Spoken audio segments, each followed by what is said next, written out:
तो चलिए आज बात करते हैं अमेरिका और ईरान के बीच दशकों से चले आ रहे उस जटिल संघर्ष की।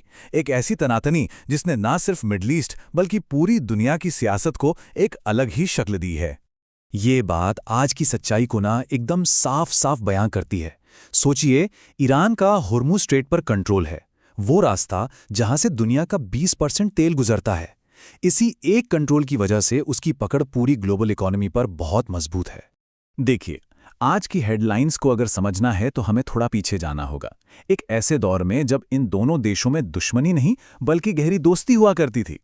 तो फिर सवाल ये उठता है कि आखिर ऐसा क्या हुआ कि ये दोस्ती इतनी गहरी दुश्मनी में बदल गई। तो हमारे विश्लेषण के इस पहले हिस्से में हम यही देखने वाले हैं कि कैसे एक मजबूत साझेदारी टूट गई और शक के वो बीज बोए गए जिनसे आज नफरत का ये पूरा जंगल खड़ा हो गया है। ये टाइमलाइन दिखाती है कि कैसे सिर्फ कुछ ही दशकों में रिश्ते एकदम पलट गए। पहले तेल का राष्ट्रीयकरण, फिर सीआईए का तख्ता पलट, फिर अमेरिका का ही ईरान को न्यूक्लियर टेक्नोलॉजी देना और आखिर में वो क्रांति जिसने सब कुछ बदल दिया। ये सिर्फ तारीखें नहीं हैं, ये वो घटनाएं हैं जो ईरान के लोगों के जहन में आज भी ताज़ा हैं।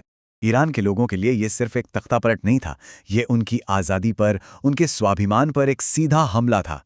बस यहीं से अमेरिका के खिलाफ नफरत की वो चिंगारी भड़की जो आज तक एक आग बनी हुई है। मतलब ये सिर्फ एक राजनीतिक नारा नहीं था, ये लोगों का गुस्सा था, उनकी आवाज़ थी। ये उस धोखे के खिलाफ एक रिएक्शन था जो आज तक उनकी सियासत में गूंजता है।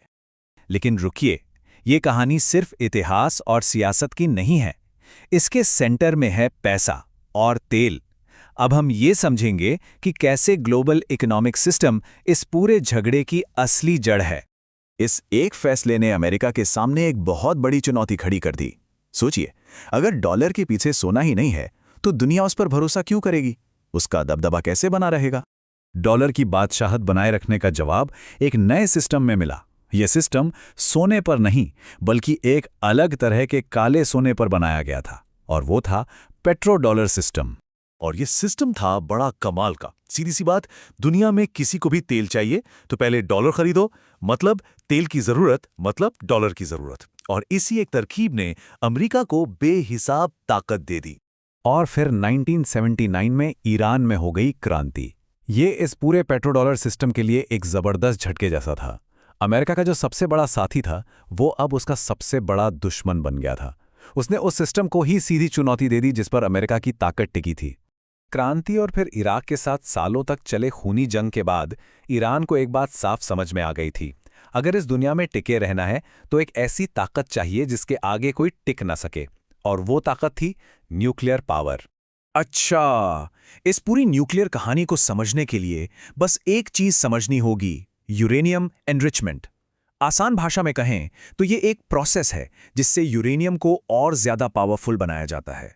इतना पावरफुल कि उससे या तो बिजली बन सके या फिर हथियार। और देखिए, एक पावर प्लांट और एक एटम बॉम्ब में फर्क सिर्फ कुछ % का होता है। 3 से 5% एनरिचमेंट मतलब बिजली, 90% से ज्यादा मतलब बम। बस यही वो बारीक सी लाइन है, वो रेड लाइन है जिस पर यह पूरा खेल खेला जा रहा है।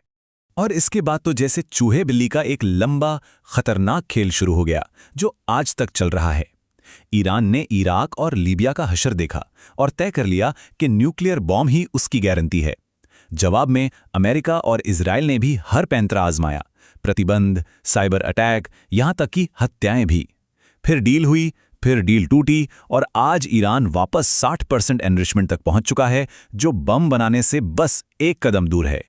तो अब सवाल यह है कि ईरान, जिसका डिफेंस बजट अमेरिका के सामने कुछ भी नहीं है, वो इतनी बड़ी टक्कर कैसे दे पाता है? जवाब है असिमेट्रिक वॉरफेयर में। मतलब सीधे सीधे लड़ने के बजाय दुश्मन की ताकत को ही उसकी कमजोरी बना दो। मिसाल के तौर पर ईरान का ये शाहिद ड्रोन, इसे बनाने में लगते हैं सिर्फ $20,000। सस्ता लेकिन बहुत असरदार। और उसी एक सस्ते ड्रोन को मार गिराने के लिए अमेरिका को अपनी एक पेट्रियट मिसाइल इस्तेमाल करनी पड़ती है। जानते हैं उसकी कीमत? $40 लाख। सोचिए जरा, ये कैसा आर्थिक हिसाब किताब है। ईरान अमेरिका को हथियारों से नहीं बल्कि खर्चे से थका रहा है। तो ईरान सिर्फ हथियारों से नहीं लड़ता, वो अपने भूगोल यानी पहाड़ों का फायदा उठाता है अपनी मिसाइलें छिपाने के लिए। वो प्रॉक्सी ग्रुप्स जैसे हिजबुल्ला और हूती का इस्तेमाल करता है और सबसे बड़ा हथियार, हॉर्मूज की खाड़ी पर उसका कंट्रोल, जो पेट्रोडॉलर सिस्टम की दुखती रग है। तो ये तो हुई अब तक की कहानी, पर इसका भविष्य क्या है? क्या ये सब एक बहुत बड़े विनाशकारी युद्ध की तरफ बढ़ रहा है? चलिए देखते हैं अनुमान क्या कहते हैं। देखिए, एक अंदाजा क्या लगाया जा रहा है। मान लीजिए 2026 में अमेरिका ईरान के टॉप लीडर्स को खत्म कर देता है। क्या जंग खत्म हो जाएगी? शायद नहीं, बल्कि ईरान का विकेंद्रीकृत कमांड स्ट्रक्चर एक्टिवेट हो जाएगा और वो खाड़ी में अमेरिकी ठिकानों पर हमला करेगा और फिर वो हॉर्मुज की खाड़ी को बंद कर देगा। नतीजा, दुनिया की तेल सप्लाई ठप, पेट्रोडॉलर सिस्टम खत्म और फिर इंटरनेट केबल से लेकर खाने पीने की सप्लाई तक सब कुछ टारगेट पर होगा। मतलब पूरी दुनिया में अफरा तफरी। तो दशकों के इस खेल के बाद आज हम कहाँ खड़े हैं? तख्ता पलट, क्रांति, प्रतिबंध और धमकियों के इस लंबे सिलसिले के बाद सबसे बड़ा सवाल यही है, क्या इस तबाही के चक्र से निकलने का कोई रास्ता बचा भी है या फिर एक और जंग होना तय है?